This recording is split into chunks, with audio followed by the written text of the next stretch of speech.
Ouça agora na RCI, programa Entre Livros. Entrevistas com autores, organizadores e especialistas em livros, com foco no conteúdo da obra. Apresentação: Rosimeire Salles.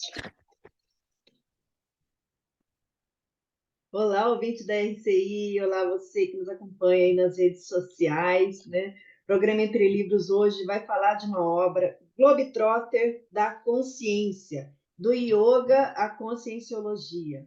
O autor é o Jean-Pierre Bastiou e a gente está aqui como convidado, Laene Loche, ele que é graduado em Psicologia, tem especialização em Didática e Metodologia do Ensino, ali atua na qualificação, na formação e qualificação docente pela Livre Pensamento. Loche, seja muito bem-vindo ao nosso programa. Hoje, Well, pode... Rose, muito obrigado mais uma vez pelo convite. Novamente eu lhe parabenizo, porque eu acho muito importante toda a iniciativa e a manutenção dela de promover o livro, a cultura, o conhecimento, a leitura de uma forma geral, né, o hábito de ler, e você firme e forte dura na queda, né? Mantendo o programa, isso é dos mais sérios. O Valdo, no livro Manual da ProEx, ele faz uma analogia da ProEx com um projeto, né? E aí ele fala, o mais difícil na ProEx, como em um projeto, em qualquer projeto, não é iniciar o projeto, mas é manter o projeto, né? Essa é a fase mais difícil, a fase da manutenção. Isso serve para tudo, né? Serve para a instituição conscienciocêntrica, isso serve para atividades dinâmicas que você, né, sempre esteve envolvida na criação junto com o Moacir, né? E serve para a questão de um programa como o seu, que é justamente sobre livros, sobre leitura e principalmente conscienciológica, né? Então, e a parabéns. gente e a gente está aqui no desafio, né, Loche? Um livro por semana. Não é fácil, não, não é fácil. E você está firme e forte. Isso eu admiro, tá, Rose? Parabéns mesmo. Bom, eu sou suspeito, você está vendo aqui, né? E o Eu pessoal tô acha vendo. que às vezes isso aqui é papel do computador. Não é. Eu sempre gostei de livros, sempre fui envolvido com livros, livros e revistas, né? O meu local, desde a infância, era banca de jornal, né? Então, eu acho que toda iniciativa nisso daqui, nessa questão da cultura dos livros, é importante. Então, é meio que, hoje, uma ilha de excelência, né? A gente tem que manter essas ilhas de excelências, de maior discernimento, de cultura, e, sem dúvida, esse holopensene bibliográfico, ele é muito importante para constituir essas ilhas de excelência, né? E você é um exemplo, né, de leitor, Aham, porque você gosta de ler, né? Tem uma é. cultura geral, é muito bacana conversar com você. E aí nós vamos falar de uma obra muito bacana também, né, Loche, do nosso amigo Jean-Pierre Bastiou, porque essa personalidade a gente vai conhecer um pouquinho mais sobre a vida dele, né, através de você. Então, primeiramente, eu queria que você contasse um pouquinho quem era Jean-Pierre Bastiou, quem foi ele no contexto do Brasil e do mundo? Certo. Primeiro, eu quero agradecer essa oportunidade também, né? Além de estar aqui no programa, mas agradecer de poder falar. Para mim, não é simplesmente um autor. Para mim, eu vou falar de um amigo, de um grande amigo. Aqui, você está com o livro aí ao fundo, que eu estou vendo ele, está aí também. Tem lá atrás na sua prateleira, né? Mas o Jean-Pierre, nós nos tornamos amigos, um grande amigo, uma amizade raríssima. O Jean-Pierre foi para mim.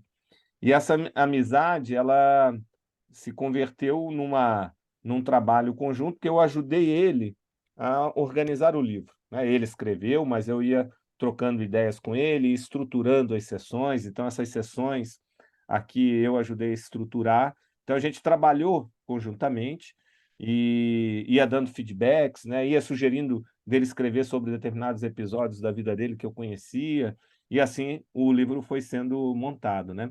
Isso foi uma demanda trazida pelo professor João Aurélio, na época era diretor do IPC, a gente ainda estava lá no Rio de Janeiro, logo que o Jean-Pierre chegou. Mas vamos dar uma visão realmente, né, para as pessoas entenderem quem foi Jean-Pierre Bastiou o sobrenome já dá uma indicação, né? Ele era francês, mas ele veio morar no Brasil. E o Jean-Pierre é uma personalidade muito complexa, Rose, porque ele, como a gente vai poder ter a oportunidade de conversar aqui, foi uma personalidade que teve várias vidas em uma, porque ele foi muita coisa, participou de muita coisa. Então, vamos começar. Ele se destaca, num primeiro momento, na condição de halterofilista. Então, ele competiu internacionalmente como halterofilista. Temos até aqui uma foto, ó, dele na época de competição, tá? E ele foi dos grandes caras do halterofilismo a nível internacional. Tá? Acho que ele ficou numa das competições, na principal competição, ele ficou em segundo lugar, né? Que tem a ver justamente com a questão lá, se eu não me engano, era do Mister Universo. E então ele se destaca já na juventude, enquanto atleta, né, pela dedicação ao halterofilismo, competindo a nível internacional, ficando nas cabeceiras, e se dedicando então ao halterofilismo, mas à musculação, né? Não é bem halterofilismo, mas a questão, estou falando errado, porque halterofilismo é só o levantamento de peso, não é isso. É a competição que seria o Mister Universo, que é o corpo, né? Ele fez do corpo uma escultura, né? E aí tinha todo o processo de dedicação, de musculação, né? De esculpir realmente o corpo. Hein, E Lógico. ele... Só um Oi. minuto. Quando ele competiu, o primeiro lugar foi do Incrível Hulk, né? Daquele ator, Ele é o Louis tirou o Ferrigno. primeiro lugar e ele tirou o segundo. Louis Ferrigno. Eu não... Eu O não Louis, lembro o nome dele. Louis Ferrigno. Ele que fez o Hulk. Eu acho que foi justamente Foi. numa das competições ele ficou em primeiro lugar e tal, porque era a nível internacional, né? E eles atuaram justamente. Então você vê que ele estava naquilo que ele se dedicou, ele acabava se destacando.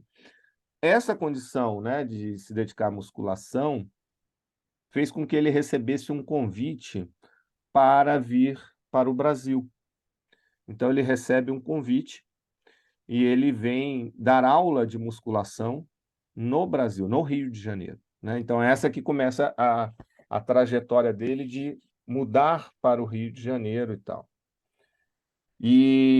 Mas ele, antes até de vir para cá, tem um ponto curioso, que na Segunda Guerra Mundial ele lutou na resistência francesa. Então é isso que eu falo, que o Jean-Pierre, ele tem várias vidas dentro de uma como personalidade. Então você vê uma personalidade que está em nível de Mister Universo, praticamente acho que foi em segundo lugar, ou próximo disso. Ele participa da resistência aos nazistas na Segunda Guerra Mundial, né? Isso vai ter uma série de consequências também para ele, na formação dele. Ele, então, recebe um convite para vir para o Brasil, e ele, nas aulas dele de musculação, eu não sei se isso já foi no Brasil, ou agora não me recordo, ou se ainda foi na Europa, mas eu acho que foi no Brasil. Ele, então, recebe um aluno. Uma vez entra na academia dele, ele começou a dar aula numa academia dentro de um hotel no Rio de Janeiro, tá? Ele recebe um aluno que era indiano, e esse aluno propõe fazer uma permuta com ele.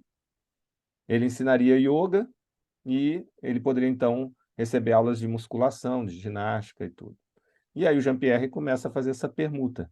E ali ele começa a conhecer o yoga. E ele, como em tudo que ele fazia, ele resolve se dedicar profundamente. E ele então vai, inclusive, ele começa a ir para a Índia. Ele vai ter a formação dele na Índia. Então ele se torna realmente um yogi. Ele foi professor, para você ter uma ideia, na verdade, isso que eu estou falando, eu acho que foi ainda na França, tá? Que ele fez essa permuta. Ele chegou a ter no Brasil em torno de 25 mil alunos. É muita coisa, é muita gente. E grandes celebridades.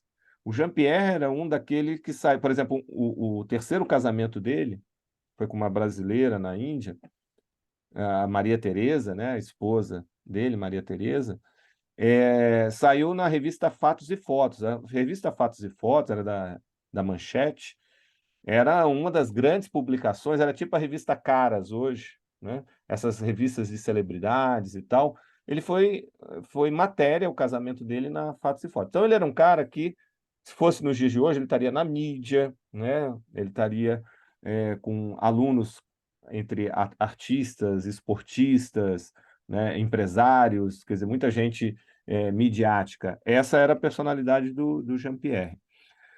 Mas ele, então, ele vai, faz formação também na Índia e ele começa a dar aulas, ele abre academia de yoga no Brasil. Só que tem um detalhe, ele foi o primeiro a fazer isso no Brasil, no Brasil. Então, o Jean-Pierre, ele é o responsável por trazer o yoga para o Brasil. A maioria das pessoas não sabem disso. Ele traz o yoga para o Brasil, abre a primeira academia de yoga no Brasil, foi no Rio de Janeiro, foi a academia dele, foi a primeira academia, e por isso ele ganha o título de cidadão da Guanabara. Na época, a cidade do Rio de Janeiro era um estado separado, né? Tinha, né, a condição de estado da Guanabara, porque você tinha aqui a capital, né, do Brasil também. Então, ela era separada do estado do Rio, né? Então, era o estado da Guanabara. Ele ganha o título de cidadão do estado da Guanabara por ter justamente trazido o yoga para o Brasil. Esses grandes nomes, Hermógenes, Delrose, que são conhecidos hoje do yoga, foram alunos dele. Tá? Então, ele foi aluno dos grandes, considerados os grandes mestres no Brasil, como eu me referi, foram alunos do Jean-Pierre. Então, ele está na raiz disso, né? É interessante a gente olhar isso pela ótica do paradigma consciencial. Qual que eram os acertos nisso? Qual o papel? Porque quando você traz uma condição dessa milenar, você está fazendo um intercâmbio cultural muito grande. E veja, ele francês, não era nem indiano, francês, ele é responsável de trazer o yoga, que vem, então, a cultura indiana, para o Brasil. Nós estamos falando aí, não é só de 3 países, são 3 continentes diferentes, né? Olha a complexidade disso para que a gente possa analisar do ponto de vista egocármico, grupocármico, né? Ou aí a questão de proexes, até fazer uma análise dele. Então, Jean-Pierre abre, como eu falei, teve em torno de 25 mil alunos, né? Ele chegou a ter no total, e alunos diretos dele, não era assim que ele botou professores para dar aula, ele deu aula para em torno de 25 mil alunos. Ele também, depois, ao se aposentar, ele é convidado para dar aula em Curitiba, ele dá aula numa faculdade em Curitiba, que tinha a ver, se eu não me engano, com a questão da parapsicologia. Então, ele é convidado para dar aula lá também. E aí, Rose, na década de 90, meados da década de 90, ele conhece a Conscienciologia. Tá? Ele chega até o IPC ainda na Glória, tá? Ele chega, o IPC era no bairro da Glória, no Rio de Janeiro, né? O IPC, naquela época, era a única instituição da Conscienciologia, né? O Instituto Internacional de Projeciologia e Conscienciologia, era a única instituição. Ele chega, ele conhece o Valdo e ele vê o alcance. Ele, então, recebe um impacto muito grande. E ele resolve entrar de cabeça na Conscienciologia, de realmente pesquisar e de escrever. Ele já tinha vários livros publicados, tá? Esse livro não é o primeiro dele, ele escreveu livros sobre o yoga, mas ele resolve, então, fazer esse livro de Conscienciologia, né? E para a Conscienciologia. Então, isso ele já com uma idade avançada, tá? Quando ele conhece, ele, para você ter uma ideia, ele é de 24. Então, ele chega na Conscienciologia lá por meados de 94, por aí. Então, são 60 anos, né? Então, 60 anos, não, 70 anos. Então, por aí, a gente já vê, né, ó, ele chegar, uma sumidade na área de yoga, e fala, não, a yoga para mim agora ficou pequena. Ele viu que a Conscienciologia era algo mais além. E é algo super difícil, por quem ele foi, e na idade dele, ele simplesmente assumir isso. É, a Conscienciologia mais avançada, e ele então resolve fazer uma maxi-dissidência, até certo ponto, do yoga. Ele faz uma maxi-dissidência, e é por isso que ele dedica o livro justamente nessa visão, ó, Globetrotter da consciência. Né? Então, ó, do yoga à conscienciologia. O livro está mostrando justamente essa transição. Ele vai para algo maior. Ele foi um líder dentro do yoga, uma liderança. Veja, ele foi responsável de trazer isso para o Brasil. E ele resolve fazer essa transição. Então, o Jean-Pierre é um exemplo também de maxi-dissidência, né? Como temos o Marcelo da Luz. Ele não entrou em conflito, nada, entendeu? Ele nunca renegou nada, mas ele foi para algo maior, que ele considerava que era a questão da Conscienciologia. Então, é uma personalidade de, assim, muita profundidade. Se vocês forem, quem for ler o livro, vai ver que ele se comunica, se expressa muito bem, um pensamento fácil. E detalhe, ele escreveu direto no português. Quer dizer, ele dominava o português, assim, com uma facilidade muito grande, né?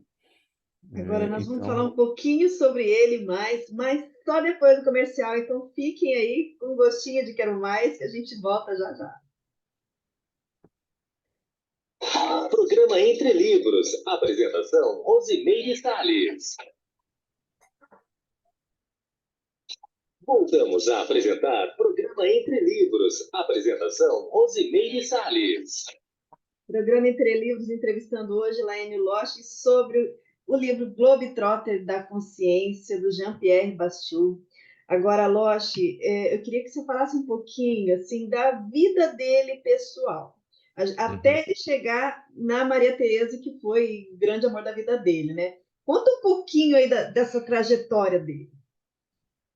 bom, o Jean-Pierre, ele, quando jovem, né, ele teve um primeiro casamento na França, com uma francesa. Teve uma, se eu não me engano, uma filha dessa relação, tá?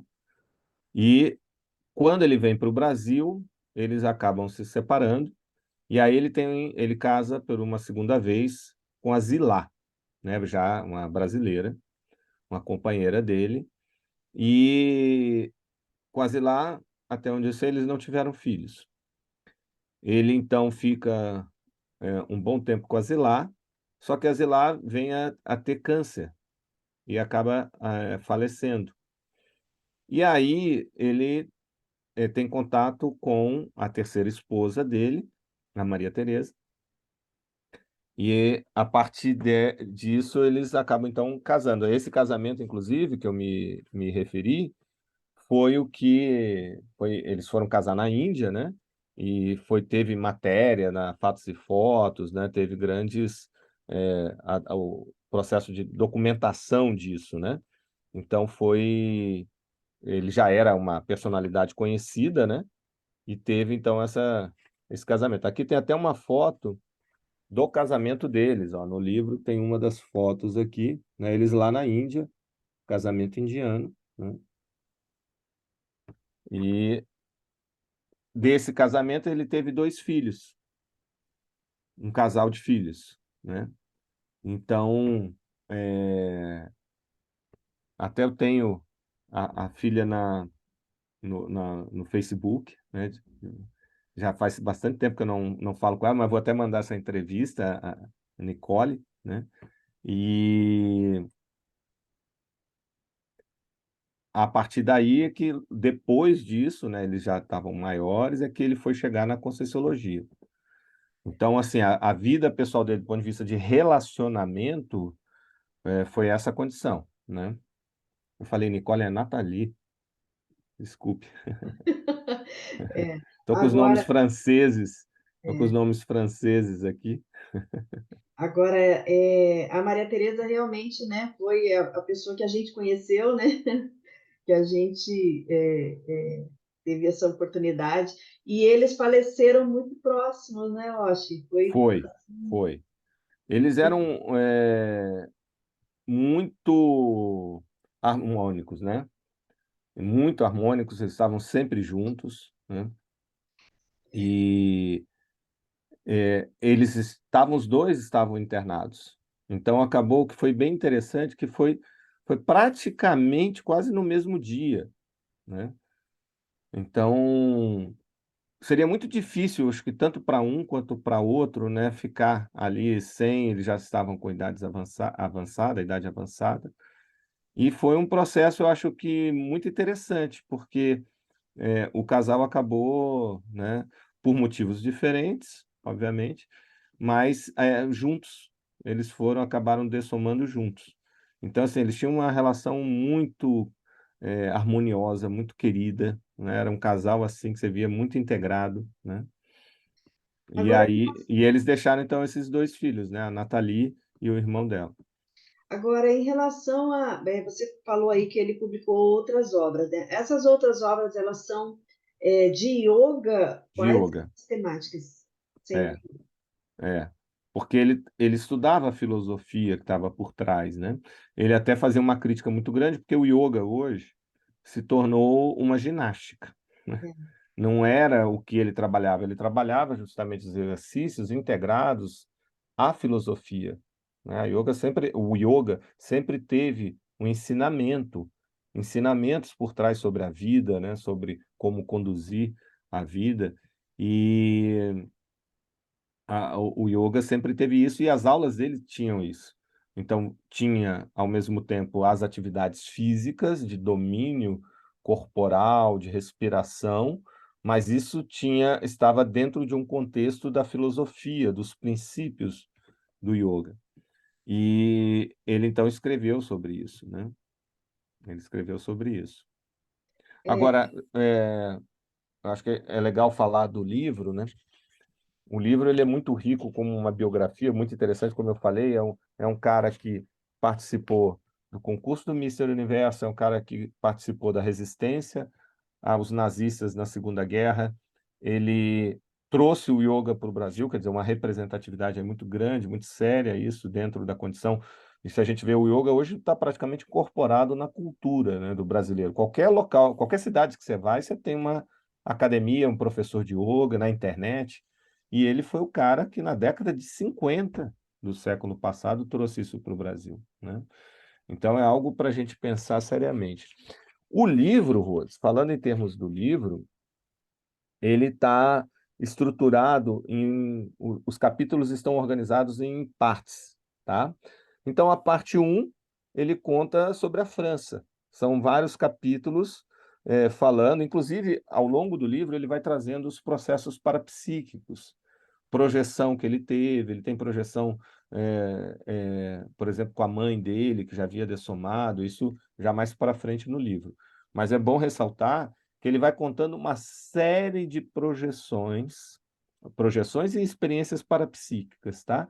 Que ele teve ao longo da vida. Então, isso é interessante. Aí a abordagem conscienciológica, ela fica mais evidente, né? Mas o livro, então, ele está dividido nessas partes, seriam sessões, agrupando vários capítulos. E aí a gente tem a França, obviamente, que é a primeira parte da vida dele. Depois a questão do Brasil, e o Brasil tem uma curiosidade interessante para a gente em relação a Comunex Interlúdio, porque ele vê o Brasil e fica encantado pela primeira vez no cinema. E o nome do filme era Interlúdio. Isso é interessante. Ele vê, parece que é a praia de Copacabana, algum filme, se chamava Interlúdio, isso ele está na França. Ele vê e aquilo mexe com ele nem sabia que seria convidado para vir para o Brasil. Tá? Isso foi antes dele ser convidado. Você vê que já tinha alguma coisa, porque ele ficou tocado com aquilo, ele conta no livro, né? Então, fala da França. A segunda parte, então, o Brasil, né? E ele assim, como eu falei, ele se comunica muito bem, tem umas tiradas de humor, né? Ele até faz ali ele conta um caso interessante, porque pensem só, né? Mostrei aqui ele todo bonitão, o aspecto físico dele. Então, uma referência, francês no Brasil. Então, tinha o tempo todo as mulheres dando em cima dele, né? E aí ele conta que ele foi contratado para dar aula na casa de uma grande socialite do Rio, sabe? Então, a High Society lá, ele foi chamado. E aí ele está esperando na sala, mas aquelas salas assim, que o apartamento é um quarteirão, né? está esperando na sala, tá de frente para o mar, aquela coisa toda. Eu não vou falar aqui o nome da pessoa, eu sei quem é, mas eu não vou falar o nome da pessoa. E aí Depois você me conta. é, nos bastidores. Ela entra, então, a dona da casa que contratou ele, entra para fazer aula de yoga nua. Nua. E aí ele, impassível, né? Ele não cede nada e ele dá aula normal, normal, como se nada tivesse acontecido, e ao final ele se despede e vai embora. Não conseguiu fazer nada, ela Isso não é que conseguiu é nada. autocontrole. Autocontrole total, né? Ele era meio estoico, a gente pode dizer assim, né? Aí, Rose, ele conta da Índia, parte 3 fala da Índia, né, dessas experiências, ele vai, né, para todos aqueles locais, os Arams, né? O nome é um pouco complicado de falar, mas que aonde faz a formação, aonde tinha os yogas e tal. Então ele faz essas formações, ashram seria mais ou menos assim. Ele conta várias experiências lá, vai para o Yoga Institute também, né? E depois, na parte... Então, a parte 1, parte 2, parte 3 são organizadas por regiões, né? Então, França, Brasil e Índia. Mas na parte 4, ele fala dos encontros que ele teve, os grandes encontros. E ele ressalta algumas personalidades. Ele tem um capítulo quando ele fez uma visita ao Arigó. Então, médium, né? O Arigó, que o Valdo conheceu de perto, ele teve contato com o Arigó, né? Então, ele tem um capítulo que ele conta sobre isso. Ele conta também do encontro com o Nehru, da Índia, né? O encontro com o Dalai Lama. Então, o Dalai Lama, que a gente conhece, na época muito mais jovem, obviamente, mas ele tem um encontro com o Dalai Lama. E ele, nessa sessão, nessa parte, o último capítulo, ele fala do encontro com Valdo Vieira. Então, é muito interessante porque ele vai mostrando essas grandes personalidades que ele teve contato, né? Isso também mostra ou revela a personalidade que ele era. Quer dizer, é um encontro de lideranças, né? É um encontro de lideranças. Então, a personalidade, é, como eu falei, bastante complexa, uma vida bastante, assim, rica de experiências, de vivências em vários aspectos, né? Então, ele vai. E a última parte é, na verdade, a penúltima parte é sobre a Conscienciologia. Então, ele vai falando como é que ele chegou no IPC, o contato com o amparador, né? Ele vai falando de algumas experiências parapsíquicas também, apesar de, ao longo do livro, ele vai trazendo, mas aí ele conta um pouco mais, e aí como é que ele resolve fazer essa mudança, né? Quer dizer, como é que ele se posiciona em relação à Conscienciologia. E aí a última parte são das considerações finais, né? E tem o último capítulo, é muito interessante a mensagem só pelo título, veja só. Por que esperar dessomar para poder renascer? Quer dizer, o que ele mostra? Ele renasceu com a Conscienciologia. Ele renasceu com a Conscienciologia. Então, para que você precisa esperar dessomar para renascer? Você pode fazer isso em vida. Então, ele teve um upgrade. Ele saiu de um processo que, até certo ponto, a yoga tem um aspecto dogmático também. E ele, então, numa idade já avançada, ele compreende a Conscienciologia e ele decide realmente adotar a Conscienciologia como filosofia de vida, como compreensão da realidade, né, como visão de mundo, e escreve sobre isso, né? Então, como eu falei, é um exemplo aí de maxi-dissidência harmoniosa, sem entrar em conflito, sem renegar nada, mas ele faz uma maxi-dissidência. E o link, até com essa questão do yoga, é interessante, por quê? Porque serve de ponto de contato. Junto com ele, possivelmente, né, ele deixou a obra, muitos ex-alunos, ou muitos alunos de yoga, que são, vamos dizer assim, alunos descendentes, né, podem ter contato com a Conscienciologia a partir desse rapport, né? A partir do rapport que o Jean-Pierre fez fazendo essa ponte. Então é muito sério, né? Uma obra desse, no momento de vida dele, já com idade avançada, ele fazia. Então é uma grande personalidade. Agora, você acompanhou aí a trajetória da escrita em si do livro, né? Como é que foi, assim, Por que que ele resolveu escrever? Foi o professor Valdo que indicou? Como é que foi assim esse início? Porque assim, eu participei também, né? Porque eu ajudei a digitar. Ele fez o livro todo manuscrito. Conta Foi, aí um pouquinho dessa né? história. O que que eu primeiro, assim, é interessante a gente ver que o Jean-Pierre, diferente do que é comum, quando a gente vê, por exemplo, uma pessoa que se dedica à musculação, né, a competições, normalmente ela não é muito chegada aos estudos, né, a um processo intelectual. O Jean-Pierre tinha justamente os dois. Ele era um atleta intelectual, intelectual mesmo, de leitura, de estudos. Como eu falei, ele deu muito valor para a parte filosófica do yoga, e ele tinha o hábito também da escrita. Então, é uma personalidade até certo ponto, a gente não pode afirmar, mas até certo ponto meio paradoxal, pelo menos aparentemente. Por isso, vocês viram ali o porte físico dele e, ao mesmo tempo, ele tinha essa condição intelectual, simultaneamente. Então, o escrever, para ele já tinha experiência com outras publicações, né. Outra coisa também, ele escreveu artigos, né, às vezes tinha, experiência de entrevistas na mídia. Ele, como eu falei no início aqui da entrevista, ele era uma celebridade, né, na época dele, ele era uma celebridade. Então ele também tinha a condição da comunicação. Ele deu muita aula, ele deu muita palestra. A aula dele não era aula de yoga só com exercício, ele deu muita aula de conteúdos, de conceitos, né. Então é uma pessoa que estava acostumada e dominava muito bem a capacidade, quer dizer, tinha uma capacidade expressiva acima da média. Ele, viu a Conscienciologia dá valor para a gestação consciencial, e quando ele viu isso, falou: "Não, a primeira coisa, não, eu quero ajudar e quero fazer uma gestação consciencial". Então ele resolve de cara, conversa isso com o Valdo, conversa com a diretoria do IPC, e, na época eu estava também na editora, né, então também tive esse ponto aí. E aí a gente viu que tinha uma amizade muito já é de muitas vidas. Ele inclusive, ele enxergava em mim um mandarim, ele fala isso no Mandarim. livro, né.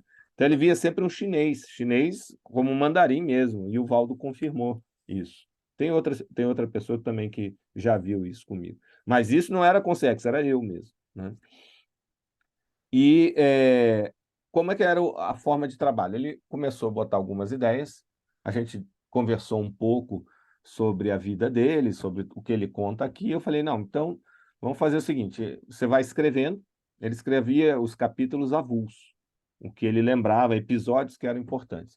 Mandava para mim, às vezes ele mandava 3, 4, né, manuscrito, como você falou. Então eu recebia, lia, praticamente não tinha revisão nenhuma para fazer, porque ele escrevia muito bem e com, assim, com um domínio da gramática portuguesa, assim, maravilhoso, né.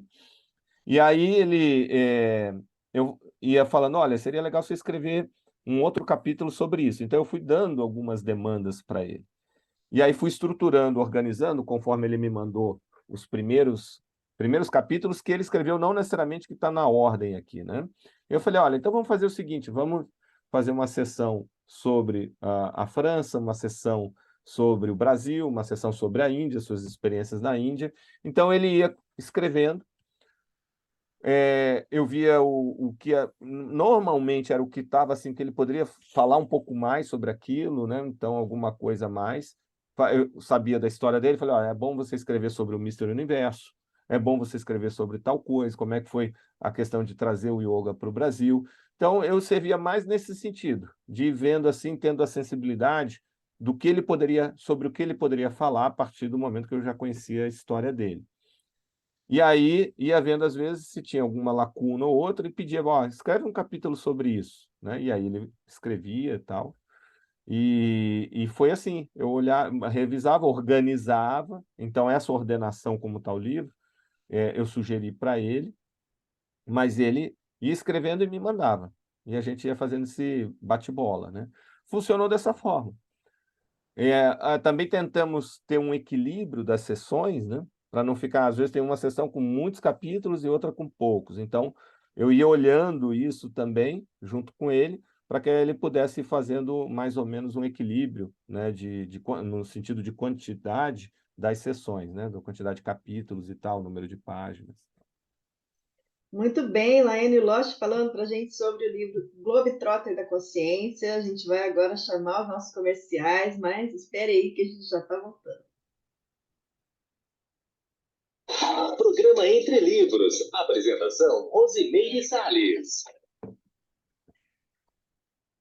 Voltamos a apresentar Programa Entre Livros. Apresentação, Rosimeire Salles. Globetrotter da Consciência, de Jean-Pierre Bastiou, aqui com Laene Losch. Losch, agora, assim, você falou, né, ele chegou na Conscienciologia, como que foi aí a relação dele, especificamente com o professor Valdo Vieira? Olha, uma relação de muito respeito mútuo, né? O Valdo tinha com ele, muita admiração. O Jean-Pierre tinha muita admiração com o Valdo. E uma coisa que marcou muito o Jean-Pierre, que quando ele conheceu o Valdo, ainda na década de 90, conheceu mesmo a fundo, né? Ele ficou muito impactado ao ver o IPC. E aí ele comparou com ele, com o que ele fez com o yoga, com as instituições. E nessa comparação ele viu assim, nossa, o Valdo fez algo que não dependesse dele. O Jean-Pierre fez essa reflexão porque muito dos projetos, muito das instituições dependiam muito do Jean-Pierre, né? E ele viu, não, o Valdo fez algo diferente. É algo que não vai... O Valdo, na época, né, poderia dessomar que o trabalho continuaria. E aquilo impactou muito ele, porque serviu de comparação, né? Porque ele também foi líder, ele também teve um grupo grande, mas a coisa depois não continuou da mesma forma, porque era muito focado dependendo da atuação do Jean-Pierre. E ele falava que o Valdo soube formar pessoas para dar continuidade ao trabalho. Então, isso foi um aprendizado muito grande. Um ponto interessante falar, Rose, que o Valdo lembrava de ter contato com ele na década de 60. O Jean-Pierre não lembrava disso. O Valdo foi numa palestra do Jean-Pierre e chegou a trocar algumas ideias com o Jean-Pierre, mas não surtiu efeito. Então, na época que o Jean-Pierre era uma celebridade, era, né, assim, e estava bem envolvido com a questão do yoga. E veja, foram muitos anos depois, quase 30 anos depois, é que o Jean-Pierre vai, então, aparecer lá na Glória, no Rio de Janeiro. Jean-Pierre morava em Copacabana, ele e a Maria Tereza, tá? Próximo, quase ali no Arpoador, né? No final de Copacabana, quem conhece o Rio de Janeiro, e bem próximo da praia, quer dizer, num quarteirão, o quarteirão dele era o quarteirão da praia, né? O do prédio dele. Não era na praia, mas era numa rua ali, lá das últimas ruas de Copacabana, já perto ali do Arpoador, e bem próximo da praia de Copacabana. Então, ele só foi chegar mesmo na década de 60. A vida dele seria outra, né? Se ele tivesse ali, talvez se aproximado mais do Valdo na época, nos anos 60 e tal. Mas foi um contato rápido também. Ele nem lembra, o Valdo é que lembrava, né? O Valdo é que contava isso. Então, né, ele não lembrava, o Jean-Pierre. Mas você vê que já tinha aí vamos dizer assim, algumas tentativas, né, desse contato. Mas eu acho que ele foi muito exitoso. Assim, avaliando a vida dele, tudo que ele fez, né? E provavelmente ele tinha que trazer essa questão do yoga, ainda estava envolvido com isso, né, obviamente, para entrar nesse nível. E ele me parece que está se libertando disso. Então, ele tinha ainda que trabalhar, não tinha muita saída, né? Fazendo uma hipótese aqui, analisando a vida dele enquanto ProEx, do ponto de vista da ProEx. E com esse livro, inclusive, e essa mensagem, né, no último capítulo, né, Por que esperar dessomar para renascer, ele já mostra que ele está mudando. Então, provavelmente, ele agora deve entrar, se não já entrou, num curso intermissivo. Ele tinha essa noção muito clara, né? Possivelmente ele não era intermissivista, mas agora ele deve justamente estar fazendo o curso intermissivo, né? É bem provável, pelo menos a hipótese é essa. Então, ele é um exemplo. Ele é um exemplo para todo. A gente tem um grupo na Apex que são os 3 futuros evolutivos, que é o quê? O primeiro futuro é o restante da vida atual, o segundo futuro é a intermissão e o terceiro futuro é a próxima vida.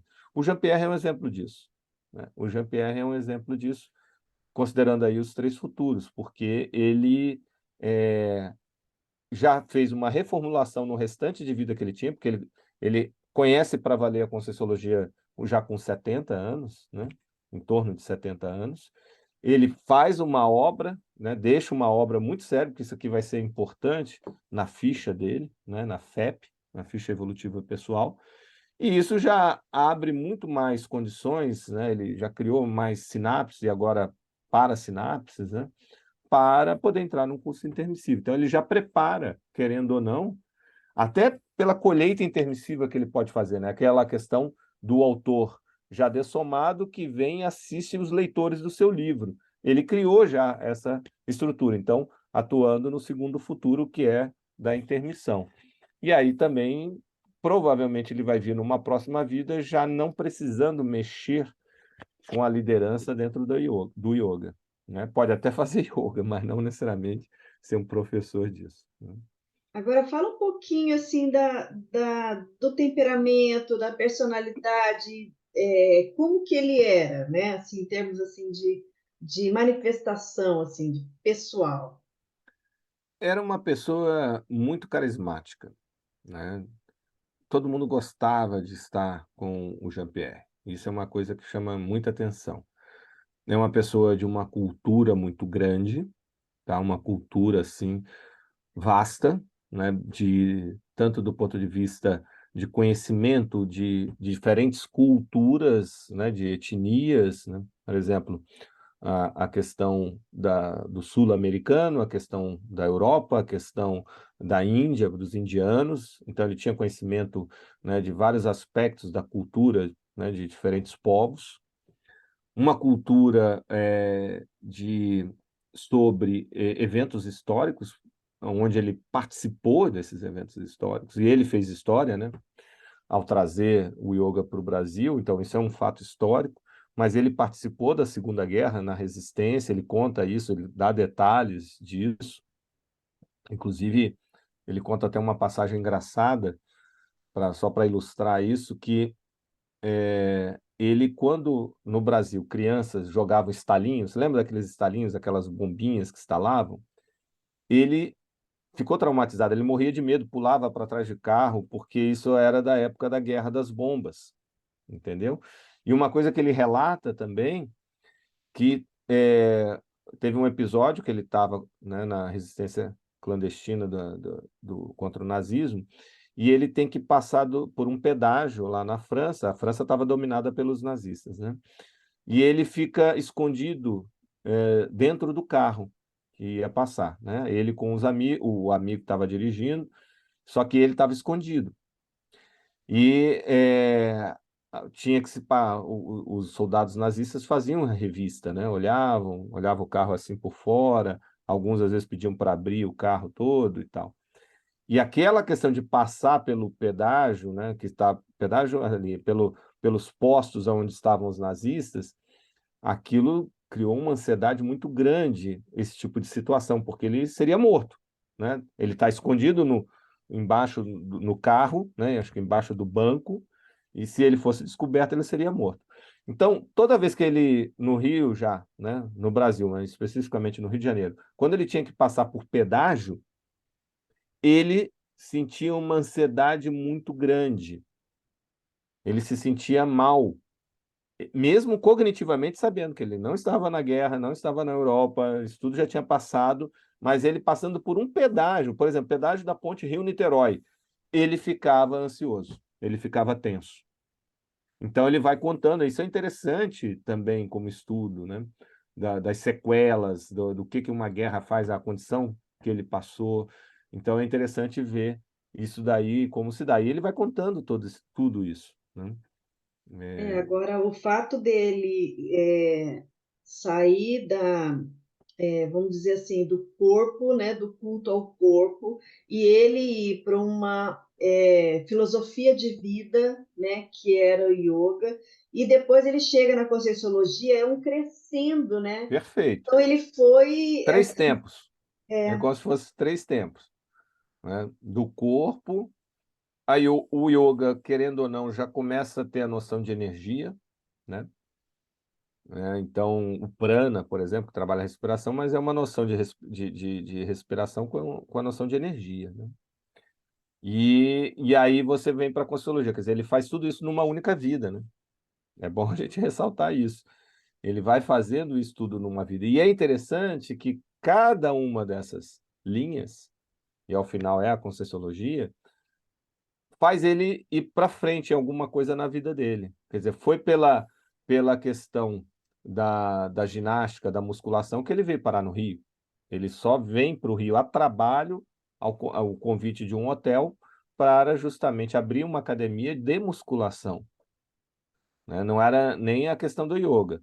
Ele já conhecia o yoga, e aí depois ele começa a fazer algumas aulas de yoga até que o yoga se torna o principal, né? E aí ele vai aprofundar os estudos na Índia. E aí ele se torna realmente o grande representante do yoga no Brasil. Inclusive, uma coisa que eu não falei, ele organizava viagens para a Índia. Então, por vários anos, tinham grupos de brasileiros que iam com ele, né? Ele, Maria Tereza, ele, acho que a Zilá também foi. Ele organizava esses grupos para irem para a Índia, né? Na parte toda com os yogis. Então, ele fez esse tipo de atividade também, né? Excursões.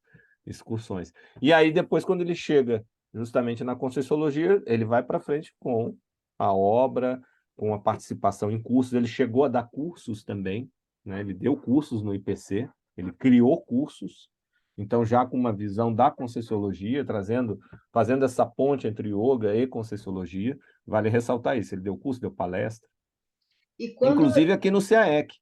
Inclusive aqui no CAEC ele chegou a fazer, se eu não me engano. quando ele chegou na Conscienciologia, ele abriu mão do yoga, ele não fez mais nenhuma atividade do yoga, foi uma ruptura. Como é Ele que... já não estava fazendo, Ah, porque tem que lembrar que ele já estava com uma idade, né? Ele já ok. estava com uma idade avançada. Então assim, ele não tinha mais academia, né? Dele, nada disso. Então ele estava aposentado, né? Ele já estava aposentado. Ele morava, como eu falei, em Copacabana, e eu não sei se foi o cunhado dele, alguém falou da Conscienciologia para ele, falou do Valdo. E ele quis conhecer. E ele foi até a Glória para isso. Ele queria conhecer. Quando avisaram o Valdo, o Valdo falou: não, eu conheço ele. Eu sei quem é ele. E aí o Valdo deu toda a atenção porque sabia quem era o Jean-Pierre, né? Agora, o que permeou, vamos dizer assim, né, a vida toda dele foi o parapsiquismo, né? Que teve presente aí sempre, né? Eu Fala vejo um pouquinho, você lembra parapsiquismo e desse? assistência, Ah, ok. porque ele teve, dá para ver, quando a gente faz uma interpretação, né, da vida dele, em vários momentos. E assim, Rose, uma assistência que você vê nitidamente a questão do evoluciólogo, porque foram momentos de destino que ele passou, né, decisões de destino, que repercutiu na vida de milhares de pessoas. Pensa só de alunos, ele teve 25 mil alunos dele diretamente. Isso não é pouca coisa. Então, na hora que ele faz. Outra coisa, quem levou aquele aluno indiano para ele dar aula? Porque ele não foi atrás do yoga, não foi um negócio assim, não, quero pesquisar, me interesso, já devia ter ouvido falar, mas aquilo vem até ele, entendeu? O cara propõe, ó, você, porque o cara também poderia conhecer yoga e pagar, né? Simplesmente pagar lá as aulas de musculação. E não, ele falou, ó, eu quero fazer permuta. Então fez com que ele aprendesse o yoga. Isso é interessante a gente pensar. E é isso que depois ele vai. Veja, ele foi o pioneiro, ele que trouxe para o Brasil. É porque hoje a gente tem uma noção com a internet que tudo é tão fácil, né, de comunicação. Naquela época não era. Não, e Naquela tem época não gente que tinha se intercâmbio assim. auto-intitula, né? Tem gente que diz que trouxe o yoga É. para o Brasil e a gente sabe que foi Não, aluno dele, né? tanto é que ele teve título de cidadão da Guanabara por isso. Quer dizer, houve um reconhecimento público, governamental disso. E o título ele recebeu de cidadão da Guanabara o motivo era ter aberto a primeira academia de yoga no Brasil. Não foi no Rio de Janeiro, se me lembra, foi no Brasil. Agora, a afinidade que ele tem com várias pessoas da Conscienciologia, comigo, com o Moacir, com o Hernani, com a Gisele também, é muito grande. Então, assim, é muito possível que a gente, né, faça parte aí do mesmo grupo, né, Loche? Com certeza, com certeza. Ele criou muitos amigos, né? Então, e vocês também com a questão dos livros, né? Ele era um cara, como eu falei, tanto da saúde física, do corpo físico, como da questão intelectual. Eu acho que ele é um ótimo candidato para macrosoma na próxima vida, tá? Acho até pela essa paragenética dele. Veja, ele concorreu na década de 40, 50 ao Mister Universo. Então, pensa nisso. Um cara para fazer isso, há quantas vidas não está fazendo? Esse domínio do soma, porque o yoga também está relacionado ao soma, né? E, ao mesmo tempo, era um cara de um nível intelectual incrível. Quer dizer, Do isso ponto, pode ser comprovado, não vão no meu bico, não, mas a leitura, e eu chamo a atenção para a capacidade expressiva, tá? A capacidade expressiva dele. É um cara que você está lendo, você visualiza tudo o que ele está te contando. Entendeu? Então, veja, se ele não poderia ter isso se ele só se dedicasse ao corpo, né? Ao soma. Então, o processo intelectual dele é uma coisa que chama atenção. Quem que ele foi no passado? O que que ele fez? Outro ponto para a gente pensar, esse encontro com várias personalidades. Uma delas foi o presidente da Índia na época. Era o presidente da Índia. E outros mais. Então, e outra questão para a gente pensar, essa questão dele que era muito clara da internacionalização. Ele era um cara global. Ele era internacional. Ele lidou com diferentes etnias, ele viveu em diferentes países. Então, como é que é isso? Tudo é para a gente pesquisar. Ele é uma grande cobaia. Então, tanto é que o título chama atenção, né? Globetrotter é o cara que é o andarilho. Quer dizer, o andarilho do mundo. Então, é um cara que passou por vários locais, né? Teve vários encontros. Isso tudo são pontos para a gente pensar. do ponto de vista da Proex, a gente pode dizer que ele foi completista? Rose, isso é sempre muito difícil de afirmar, tá? Isso é sempre muito difícil. Mas me parece que, até porque não dá para afirmar que ele, se a gente considerar a rigor o conceito, né, que teve curso intermissivo, não dá para afirmar que ele teve uma proex assim bem planejada, definida. Mas se você me perguntar, você acha que ele foi exitoso na vida, aquelas diretrizes básicas, o que a gente chama de uma proto-proex? Me parece que sim, tá? Me parece que sim. Ele, do ponto de vista grupocármico, principalmente os filhos do terceiro casamento tinham uma relação muito boa, né, de tudo que ele me contava, assim, muito boa. A filha da França ele tinha menos contato, mas de qualquer forma tinha.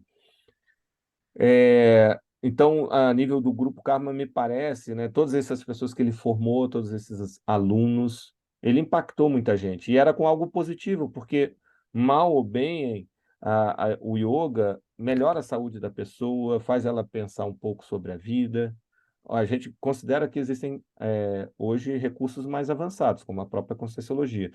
Mas ele acabou ajudando muita gente no contexto aqui do Brasil. Então, eu vejo que ele fez muitos acertos, né? Muitos acertos. E ele saiu bem. Aí é que tá. O livro é uma prova disso. Ele saiu bem. Então, eu acho que ele é bem exitoso, tá? E foi uma vida que preparou ele, a meu ver, eu coloco isso como uma hipótese muito factível, para entrar no curso intermissivo, como eu tinha falado antes. Acho que agora ele vai entrar em altíssimo nível e com ele vai trazer muita gente, porque ele é um líder. Isso. Agora, lógico, a gente tem aí mais 2 minutinhos. Tem alguma coisa que você acha importante para falar mais sobre ele, que a gente possa deixar aí de mensagem final? Olha, eu vou reforçar o que eu já falei ao longo aqui da entrevista, eu acho que esse livro, né, e aí é sobre ele, né, uma autobiografia, é um exemplo de maxi-dissidência, então é interessante a gente ver, então a dissidência para mais, né, para algo maior, positiva. É uma personalidade, como eu falei logo no início, complexa, complexa no sentido de multifacetada, onde você tem, vê a manifestação deles em diferentes linhas de atuação, com a questão, o nome certo é fisiculturismo, né, que eu estava querendo lembrar, fisiculturismo, né, eu estava falando no início alterofilismo, mas não, fisiculturismo. É uma personalidade que se destacou no fisiculturismo, depois se destacou no yoga, e hoje tem uma posição também de destaque na Conscienciologia, como uma referência de toda essa sua trajetória, até para o que eu falei de quem vai estudar os 3 futuros evolutivos. Então, assim, vale a pena conhecer a vida dele, vale a pena a riqueza até pela vivência em vários momentos da história, né? E quem gosta do multiculturalismo também vai ter muita ideia, vai ter muito insight. Então, é um livro assim que a pessoa vai ler, como eu falei, parece que está assistindo um filme, porque da forma como ele escreve, e é bem interessante tudo que ele traz, né? Tá? Eu queria Nossa, só, para finalizar, assim, agradecer a ele. Para mim foi como eu disse, uma amizade raríssima. Para mim fez diferença ter conhecido ele, ter convivido com ele, né? Foi um grande amigo, um grande amigo. Ele, a Maria Tereza também, um amor de pessoa. Então, eu só tenho a agradecer a oportunidade que tive de ter esse contato maior com o Jean-Pierre Bachut. eu também agradeço imensamente ao Jean-Pierre, um amigo querido, assim, muito fofo, que a gente tem um carinho assim enorme, né? Lógico, agradeço a você também por estar aqui dividindo com a gente aí, né? Toda essa bagagem aí de vivência junto a ele. E a gente agradece também a vocês que estiveram aí nos acompanhando, né? Sábado que vem tem mais. Obrigada aí a todos. Até lá.